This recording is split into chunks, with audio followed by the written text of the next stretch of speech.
There we go. Okay, we will be live in 5, 4, 3, 2, and here we go.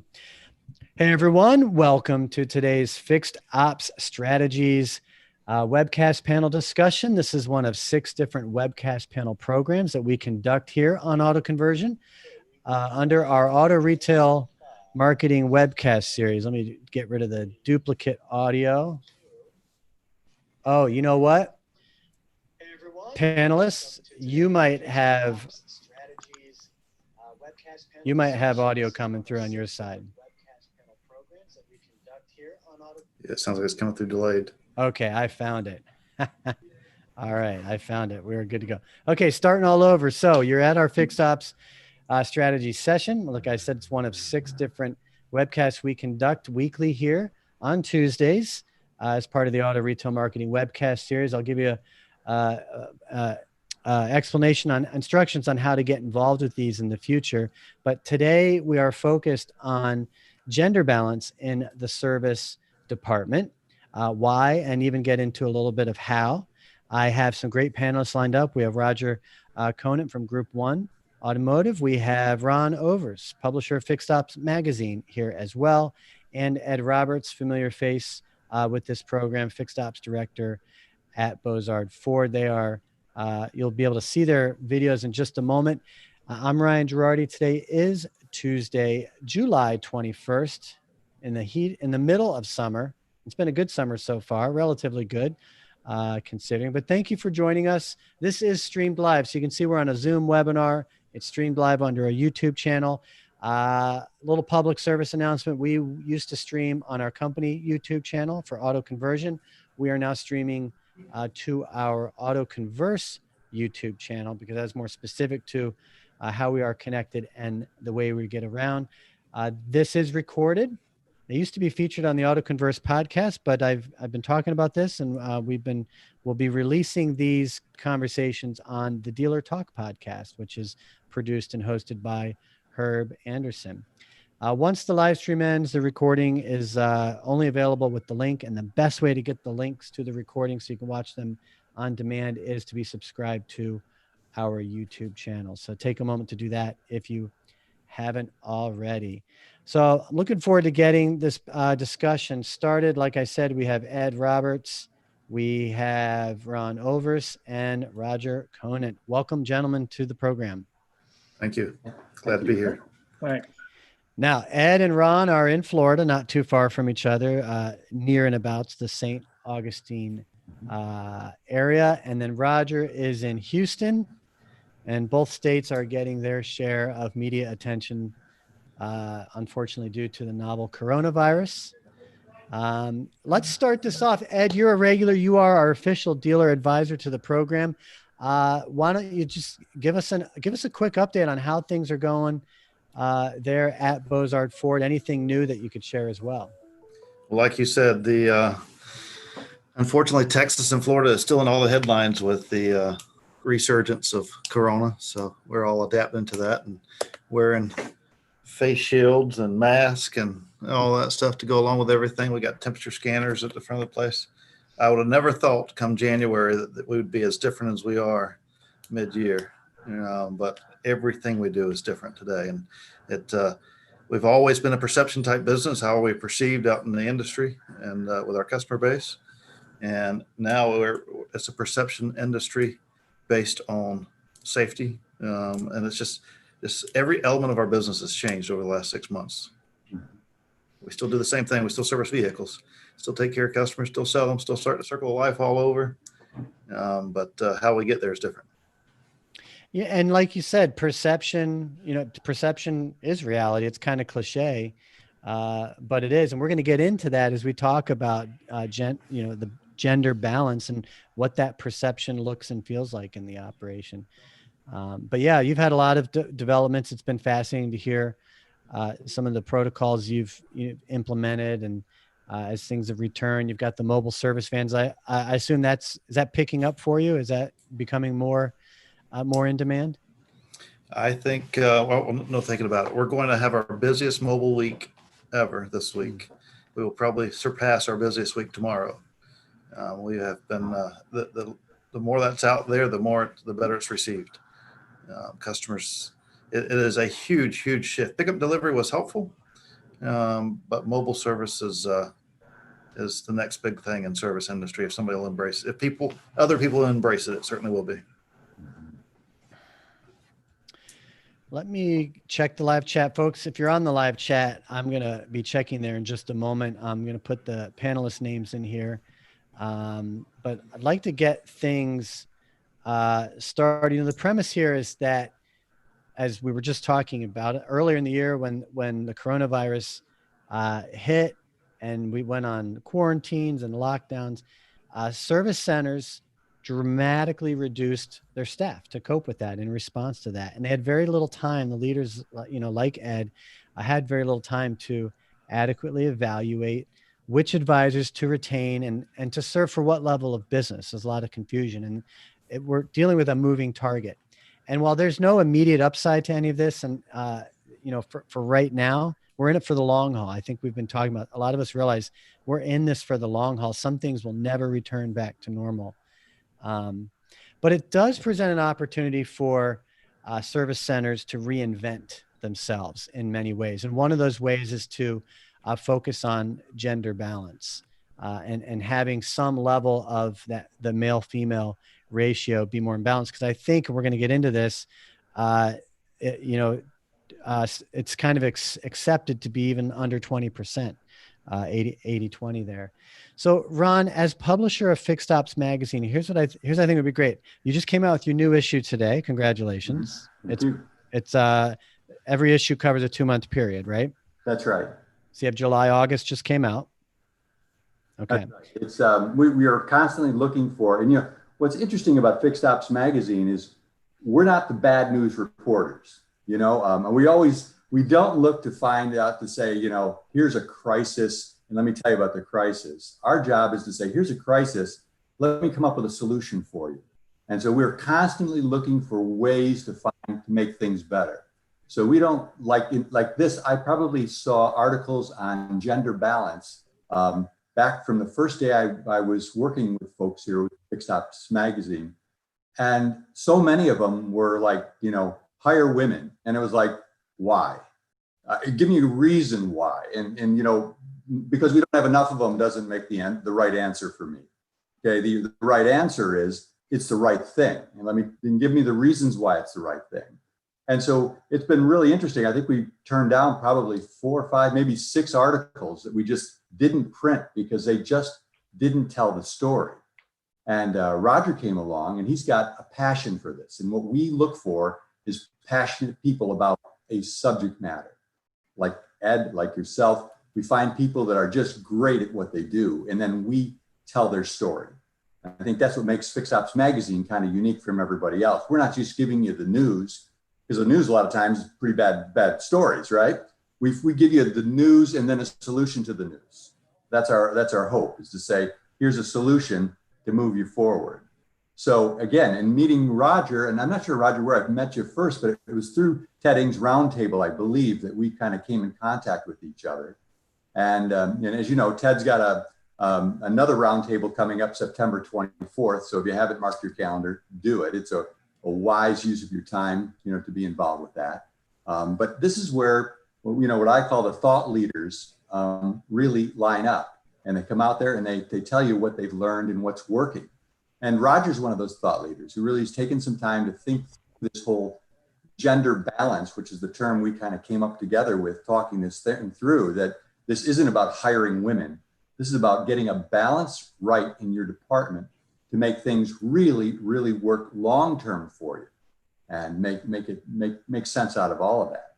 So really, my first question to Roger was, what got you started in this whole focus on getting a balance in service? Well, thank you so much, and thanks for the opportunity. I actually got started in this 20 years ago, 2 decades ago, when I was working for a dealer group here in Houston that became Group 1 Automotive. It's called the Sterling McCall Group.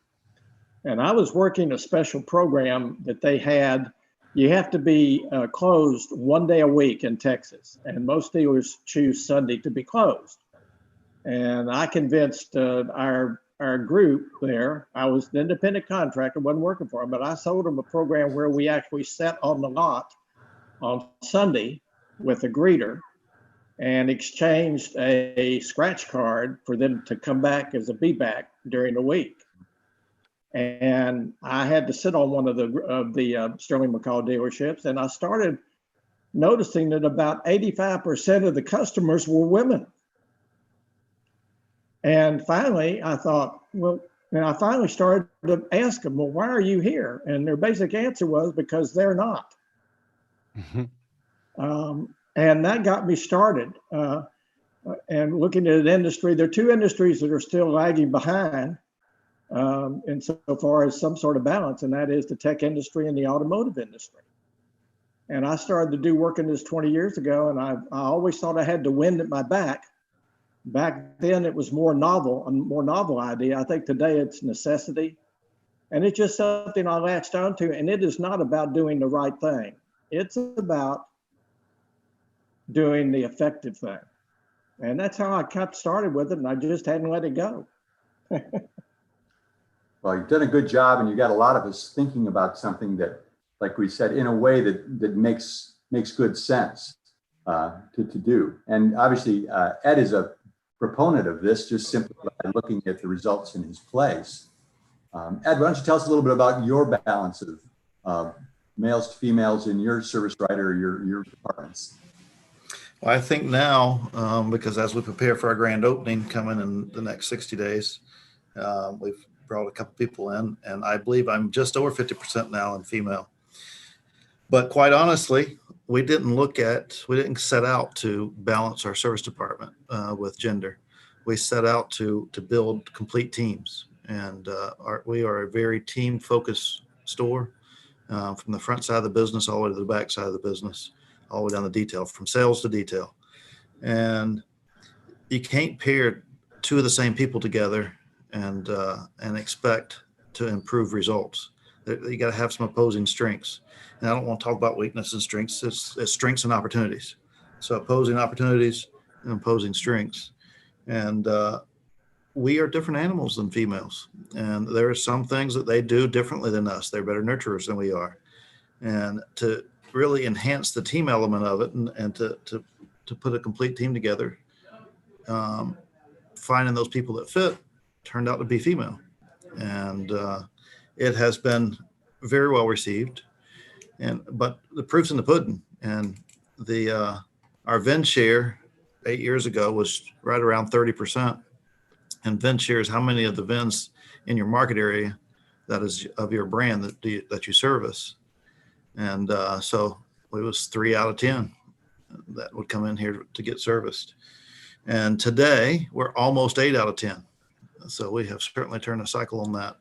And that is our business. That's our future business, because if they go somewhere else, I read an article, and I don't know if it was Automotive News or who it was, but it was about 4 or 5 years ago. I read an article that when someone defaults from you the first time for service, there's an 85% chance they'll never come back to you with that vehicle for service again after the first time of defection.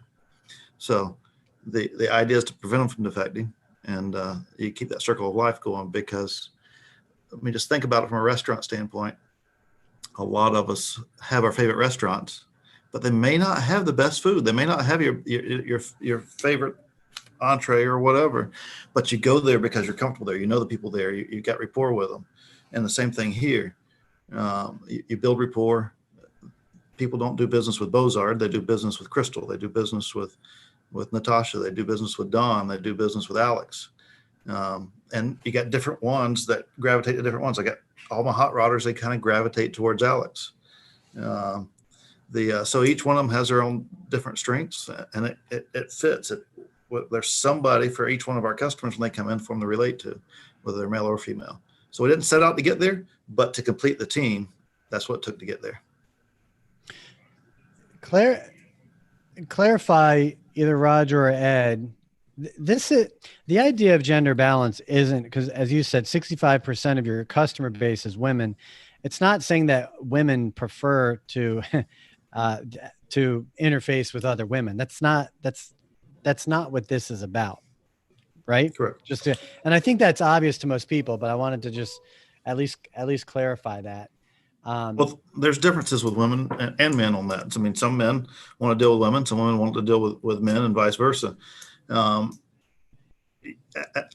a normal circumstance or in everyday life, men are typically larger than females.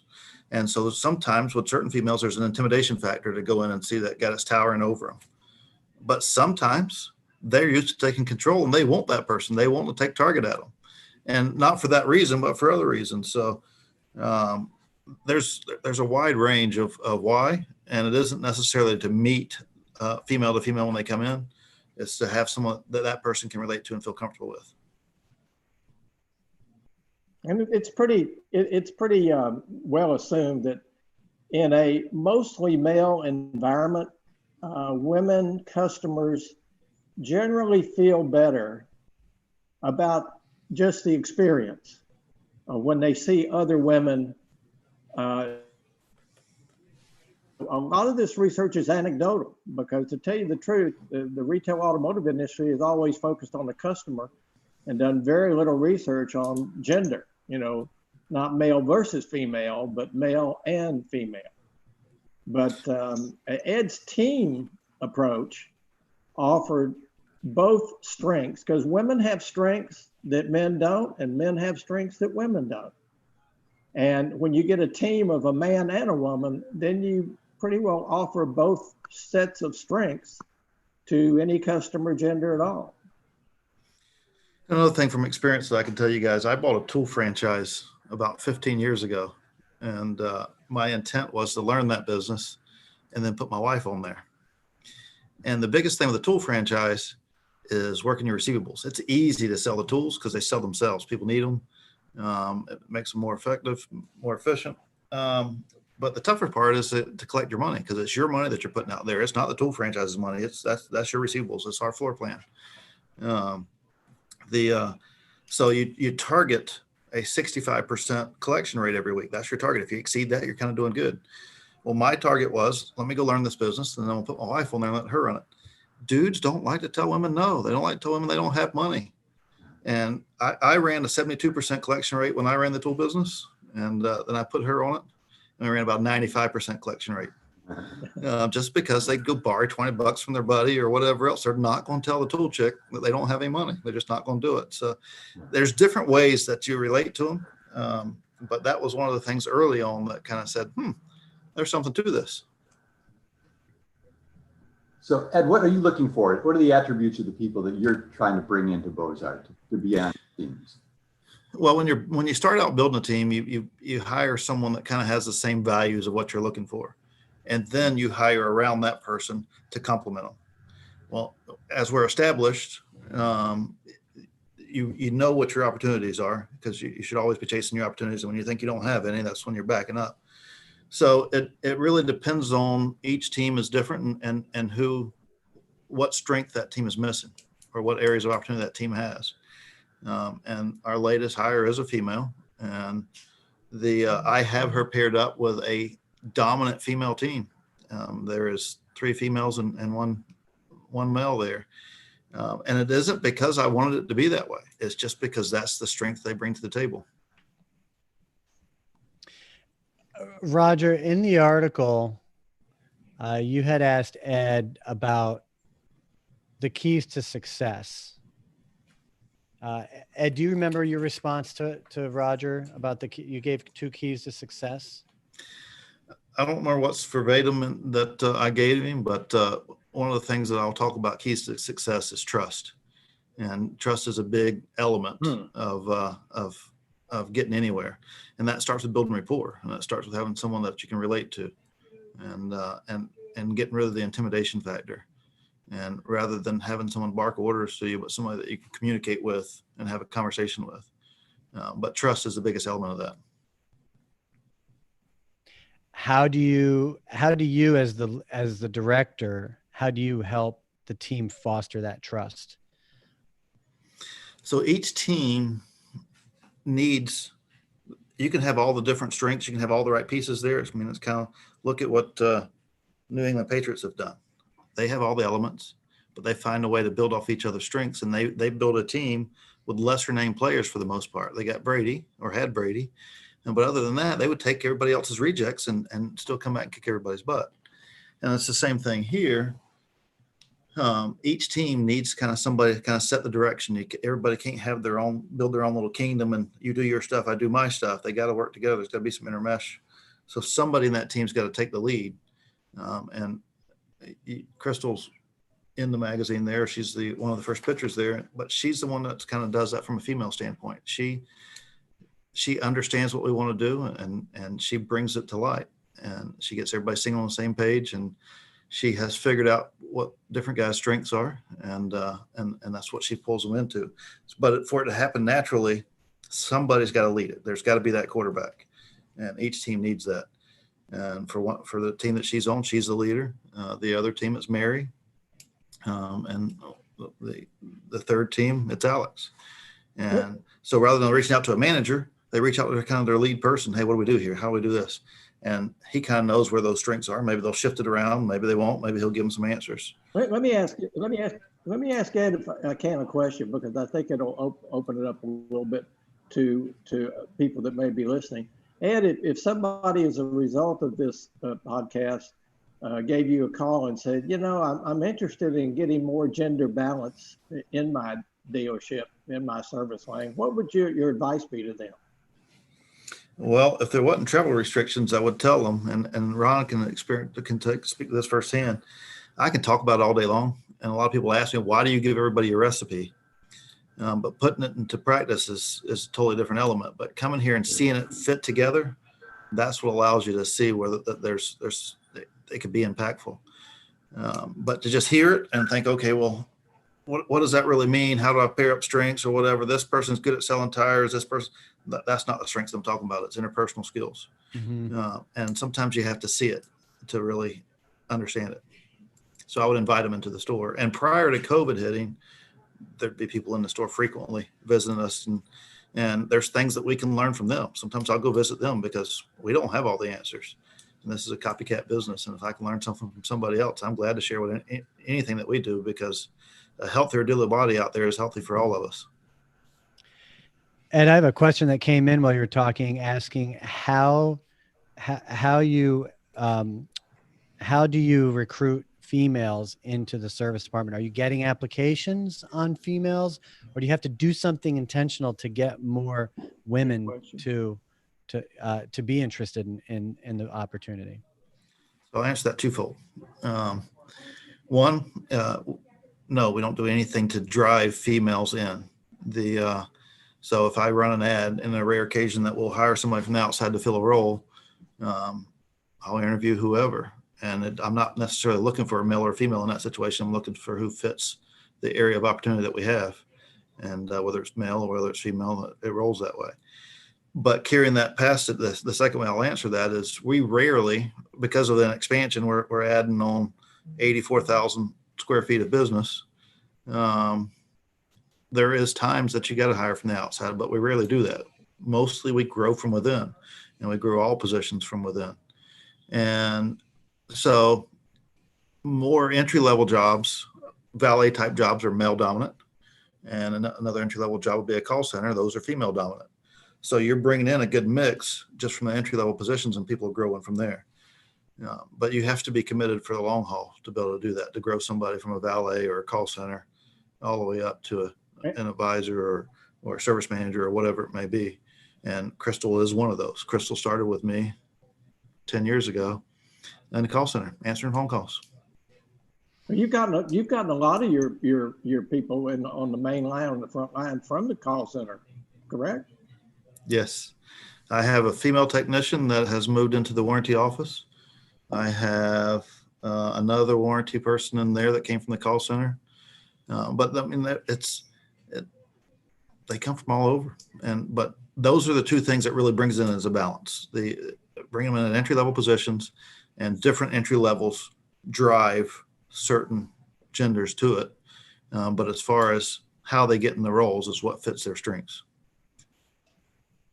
Obviously, it shows that you take, the commitment to training these people from whatever they're doing, as long as they have the skill set that you need, you're willing to train them, versus running an ad that says, I need 3 service advisors and get somebody's rehash.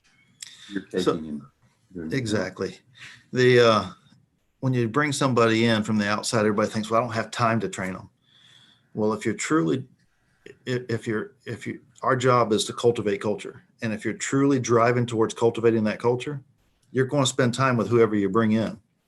Well, when you bring somebody in from the outside, there's a reason why they left. They got to relearn your system or whatever else. So you're going to train them as well. And when you're bringing somebody up, you're going to train them. But one of the key elements of this, and people that's listening will certainly grasp this, when you bring somebody in from the outside, you got to pay them instantly from the outside. And then as soon as they came to you because you was willing to pay them, as soon as somebody else is willing to pay them a little bit more, that's where they're at. When you bring somebody in that you grow, you're still spending the time to train them, and they can graduate and move forward, and they're constantly earning more money, and they become more loyal to you. They're not going to look elsewhere. And nobody has their phone number because they hadn't been elsewhere. So nobody's reaching out to them and say, hey, come talk to me. But you gave them an opportunity that you've taken them past anything that they've ever thought they was going to be. So they become loyal to you. I don't have to worry about somebody having their phone number. Do you have to do things differently to create that employee experience that is, I don't know, more female friendly, if you will, being in a traditionally male dominated environment? You have to manage it for sure. You can't just let it sit out there because, and anytime there's a team, you have to manage a team. You can't it's not just plug and play. But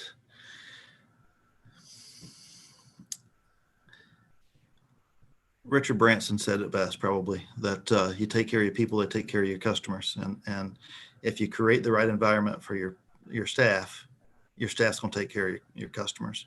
And we can, a lot of dealers out there jump up and down about CSI. Well, we got to do this, we got to do that. You can't work here if you don't get good CSI. And that person walks out with their tail between their legs. Do you think they're going to make the next person that's in front of them happy? No, they're going to get through that so they can go in the corner and kind of get some separation for a little bit. But if it's a supportive deal, and that's what our team system supports, is we're very supportive, it makes it easier for our staff to push through the day and get things done. And a staff that is committed to you, or a staff that a disgruntled employee will never make a happy customer. Well, a happy employee stands a lot better chance of making a happy customer. Are you still going to have someone that's upset? Yes, but they're going to help overcome that obstacle because they don't want you to have to dig themselves out of the woods either. So it feeds itself. I don't know if that answers the question you was asking. Ed, why do you think we're still stuck as an industry on 20% women, according to the NADA survey? We're pretty well stuck on 20% when we've already pretty well diagnosed that 50% plus of the customers are women. Why are we still stuck on the 20%? Because everybody out there that's interviewing and hiring and bringing people in are looking for that next home run. And males are a little more braggadocious than females, and they're going to come in and tell you how much better they are than everybody else. And they sell you on it. You hire them and you bring them in, and that's what you end up with. That's in the article. It's written the 20% glass ceiling. Ron, maybe you could speak to what that means. I mean, we've kind of alluded to the ratio, but what does that mean, the 20% glass ceiling? And it really is, it's almost like a fake ceiling that's there, right? So everyone looks at it as if it's really a hard stop place. And actually what happens is the people, the concept learned in college of the glass ceiling really just means even the people who are the managers, their actions start leading to that same result. So it's not that there really is a ceiling there, but the fact is what they're doing, hiring other service advisors from other stores, taking a technician who's not cutting it as a technician and says, I'll make them a service advisor, taking a salesman who fails and putting him in the service advisor role. So what he's doing is his pool of people that he's going for to find new service advisors are all male dominant. So that's who he's going to get. So it just keeps churning and churning. And the only way you get out of that is stop just taking people from from technicians that aren't doing the job, or people who are failing in that. And like what Ed has done, you go someplace where you get people who already have a rapport with people, who already know how to communicate well. And where do you find them? You find them on the phone.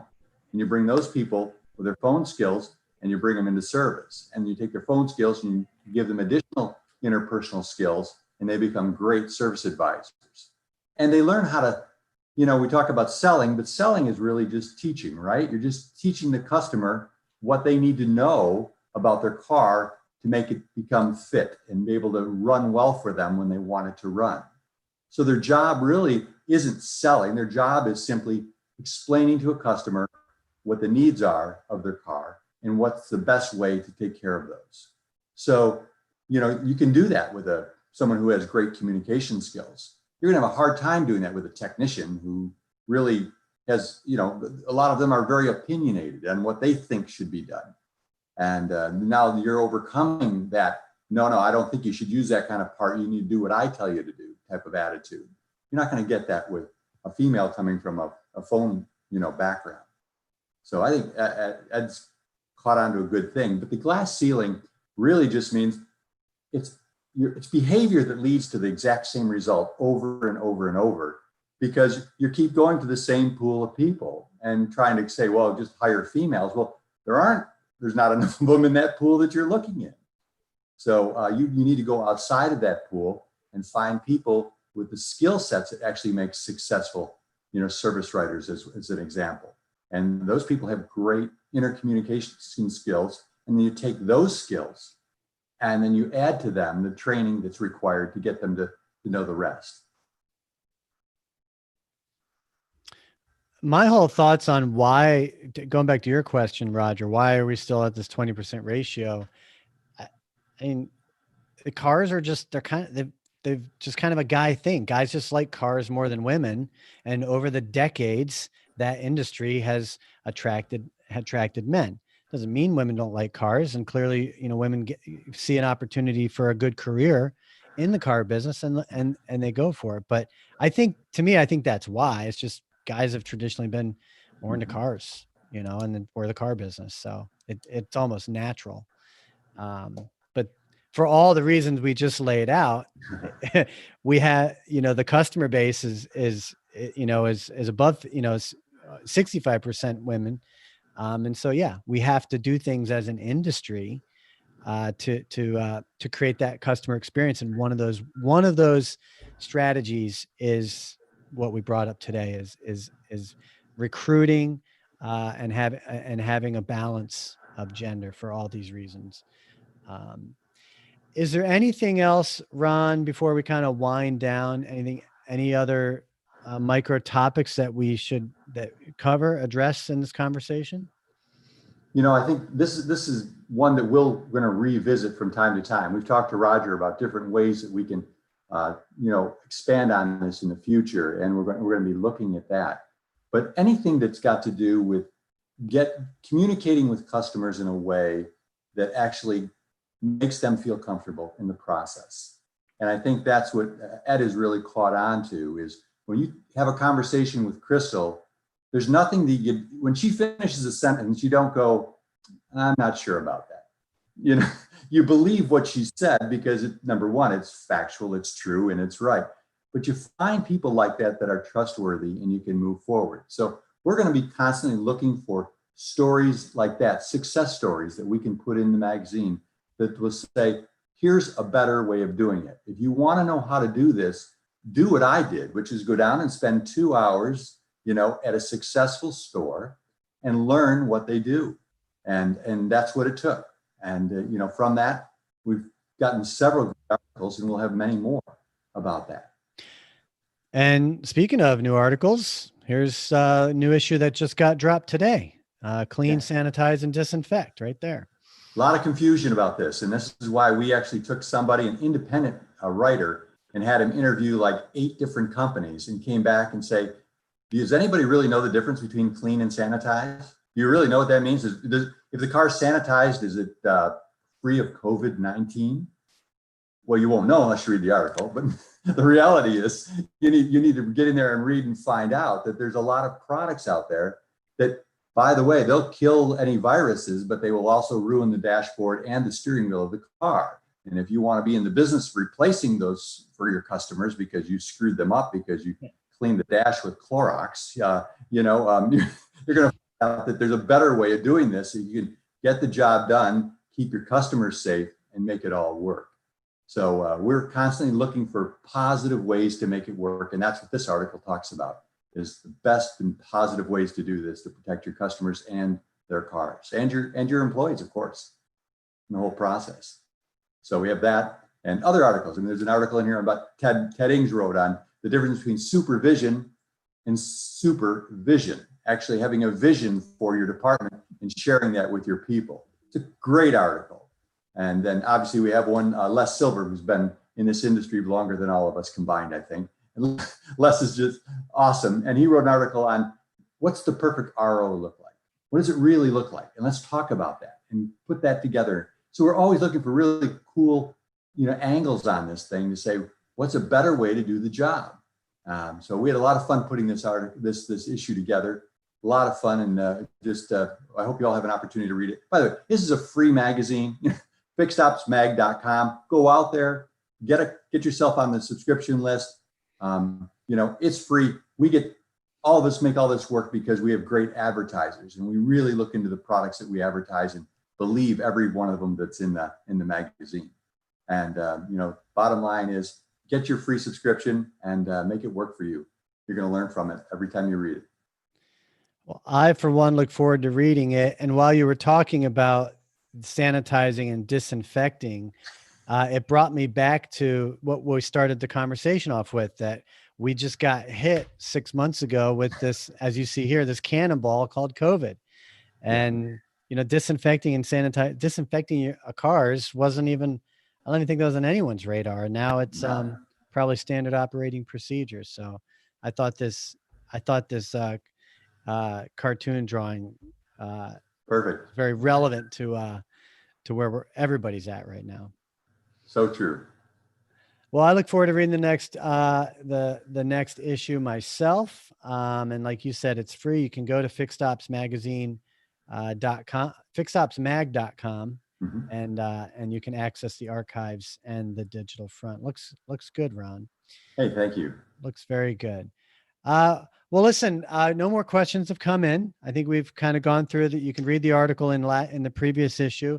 Ed's up here, every 6 weeks on this session. Like I said, this is one of 6 different auto retail marketing related webcasts that we do. Let me actually share my screen here.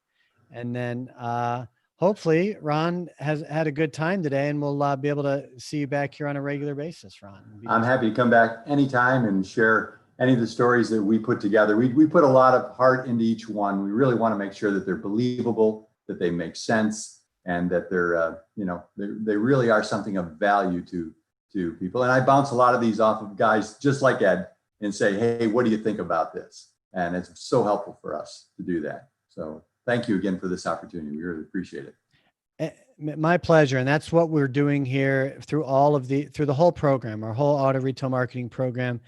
We have 6 different programs. This is one of them. Every Tuesday, we just go in order. I think next week we're going to be focusing on video marketing. And the whole idea is to take these ideas, these ideas, these best practices, and just turn them into conversations. Because, you just get a more human experience by having a group of people talk about these things. So go to autoconversion.net, look under masterminds, you'll see auto retail.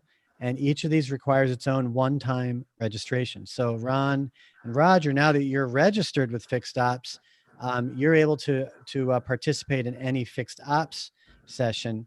And the calendar, so everybody knows, if you look under this link here, under Watch, or right here, you can see the calendar there. You can see our programming guide, and that'll show you which events are coming up and when. So you can see today is 21st, and you can click on that and see that it's Fixed Ops strategies. And then next week is video marketing. But each does require its own one-time registration. And again, they're recorded, So be sure to subscribe to our YouTube channel. That way you get the links, and then get subscribed to our podcast as well, both the Auto Converse podcast and Dealer Talk. And all these conversations do eventually get featured on the podcast as well. I did want to mention in closing, folks, you can go to autoconversion.co or look under About, look under Solutions, and under our retail section, you'll see brand new partnership with Ask Auto, consumer engagement marketing. So that's something you can look into. Visit the page and look for more information. Ask Auto helps connect dealers with consumers through conversations. Also looking to launch a new partnership with Quick Ride shuttle service app that's related to your fixed ops department. You can provide that Uber-like experience within your fixed ops department. And I forget, you are or are not leveraging a shuttle service app? I forget. At Bozard. Did I lose you? Oh, you're on mute. Sorry. Somehow your audio's gone. Interesting. There we go. Now I hear you back. Okay. For whatever reason, we lost that. I am working with Jeff to put something together with Quick Ride, but we're not there yet. We will get there though. Okay. Well, that's up there. Like I showed everybody, a lot of neat different products and solutions up there. So gentlemen, thank you so much for being here. Ron, thank you for putting this together. I really appreciate it. Thank you again. We really appreciate it, Ryan. Thanks again. And Roger, great meeting you. And like I said, Ed is our dealer advisor for this series. So we'll be back in 6 weeks, and be curious to see what we come up with for our next round. Sounds good. Thank you. All right, folks, we're going to go ahead and take this offline. I'm Ryan Girardi. You're tuned in here to our Fixed Op Strategy session, one of 6 different programs that we run on a weekly basis on Tuesdays. And I'm going to go ahead and take us offline, and that will end today's session. And we'll be back next week for our video marketing panel. Same time, same place. Take care, everybody. All right, you too.